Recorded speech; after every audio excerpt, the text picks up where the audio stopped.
Hi hello ನಮಸ್ಕಾರ ಸ್ನೇಹಿತರೆ, R B ice YouTube ಚಾನಲ್ಗೆ ನಿಮ್ಗೆಲ್ರಿಗೂ ಕೂಡ ಹಾರ್ದಿಕವಾದಂಥ ಸ್ವಾಗತ. ಏನು ಗುರು, ಇನ್ಸ್ಟಾಗ್ರಾಮ್ ಓಪನ್ ಮಾಡಿದರೆ ಸಾಕು ಈ ಮಂಜು ಲೀಲಾ ಕತೆ ಮತ್ತೆ ಓಡ್ತಾ ಇದೆ. ಈಗ ಮತ್ತೊಂದು ವಿಡಿಯೋ ಹರಿಬಿಟ್ಟಿದ್ದಾನೆ ಮಿಸ್ಟರ್ ಮಂಜುನಾಥ. ಏನಪ್ಪ ಅಂತ ಅಂದರೆ, ಸಡನ್ಲಿ ವಿಡಿಯೋ ನೋಡ್ತಾ ಇದ್ದೀನಿ, ಲೀಲಾ ಕೇಳಿಸ್ಕೊಳ್ಳಿ, ಇಲ್ಲಿ ನಿಂದು ಋಣ ಮುಗಿದೋಯ್ತು, ನಾನು ಮದುವೆ ಆಗ್ತಾ ಇದ್ದೀನಿ ಅಂತ ಹೇಳ್ಬಿಡ್ತಾನೆ ಮಂಜಣ್ಣ ಮದುವೆ ಆಗ್ತವನಂತೆ ಮತ್ತೊಂದು.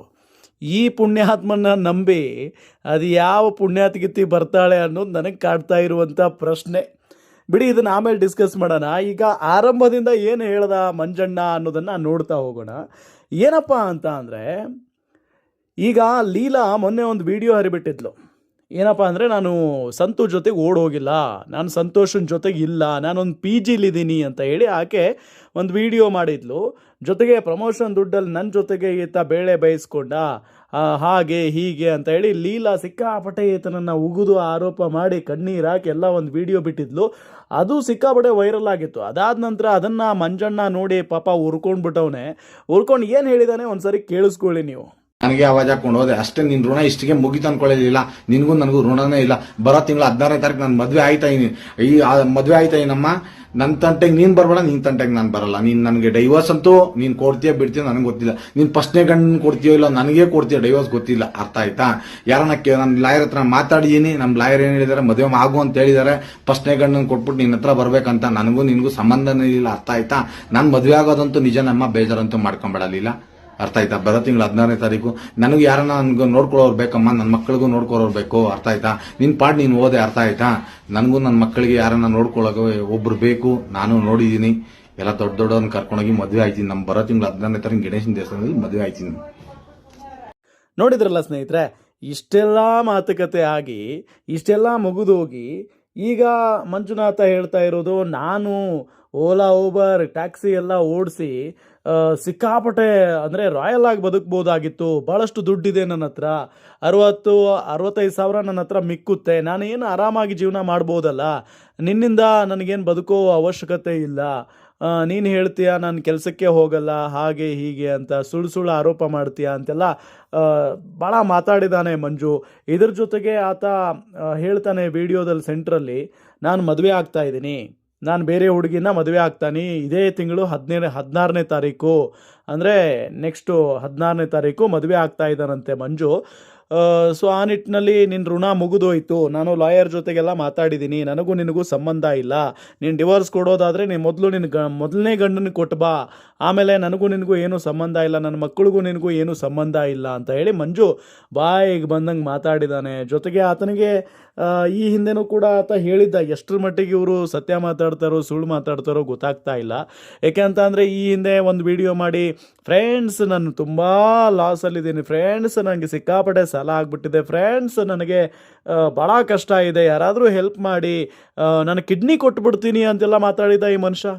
ಕಿಡ್ನಿ ಕೊಟ್ಬಿಡ್ತೀನಿ ಅಂತ ಹೇಳಿ ಈಗ ನೋಡಿದರೆ ಈ ವಿಡಿಯೋದಲ್ಲಿ ಹೇಳ್ತಾನೆ, ನಂಗೆ ತಿಂಗಳಿಗೆ ಇಷ್ಟೊಂದು ದುಡ್ಡು ಬರುತ್ತೆ, ನನಗೆ 45 ಸಾವಿರ 65 ಸಾವಿರ ಮಿಕ್ಕುತ್ತೆ, ನಾನು ರಾಯಲ್ ಆಗಿ ಬದುಕ್ತಾ ಇದ್ದೀನಿ, ಬದುಕ್ಬೋದು, ಹಾಗೆ ಹೀಗೆ ಎಲ್ಲ ಅಂತೆಲ್ಲ ಮಾತಾಡ್ತಾನೆ ಈ ಮಂಜ. ಸೊ ಹಾಗಾದರೆ ಈತ ಹೇಳ್ತಾ ಇರೋದೆಲ್ಲ ಸುಳ್ಳ?